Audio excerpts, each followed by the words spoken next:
Okay, so what about the exit? When and how to exit? Man, you shouldn't ask me because I never sold my company. And So you've never, all the successful stuff you've done, you've never sold it. yeah, it's kind of sad, right? Like I've been in a lot of acquisition like deals and stuff, and I learned a lot about finance people as well there, like manipulation and due diligence, and then changing the valuation. Like people change the valuation after, so they a lot of people string you on to acquire you, and then it takes like 6 months. It's like classic. It takes 6 to 12 months. They want to see everything. They want to see the your Stripe and your code and whatever, and then in the end they'll change the price to lower because you're already so invested. So it's like a negotiation tactic, right? Mm-hmm. I'm like, no, and then I don't want to sell, right? And the problem with my companies is like they make 90% profit margin.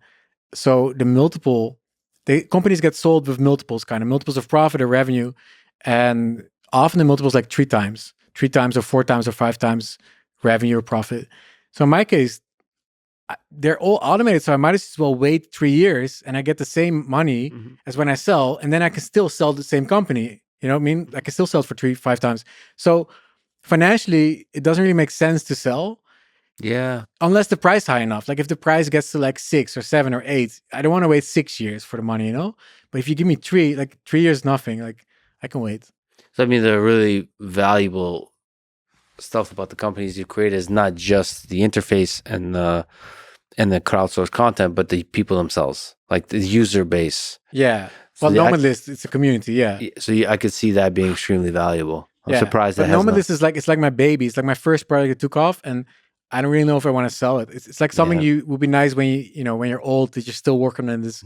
It's like it has like a mission, which is like people should travel anywhere and they can work from anywhere and they can meet different cultures, and that's a good way to make the world get better. If you go to China and live in China, you'll learn that they're nice people, and a lot of stuff you hear about China is propaganda. A lot of stuff is true as well, but it's more, you learn a lot from traveling, and I think that's why it's like a cool project to like not sell.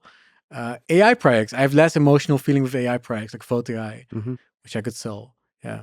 Yeah. The thing you also mentioned is you have to price in the fact that you're going to miss the company you and the created. meaning it gives you, right? There's a very famous like depression after startup founders sell their company. Like they're like, this was me. Like, who am I? And they immediately start building another one. They never can stop.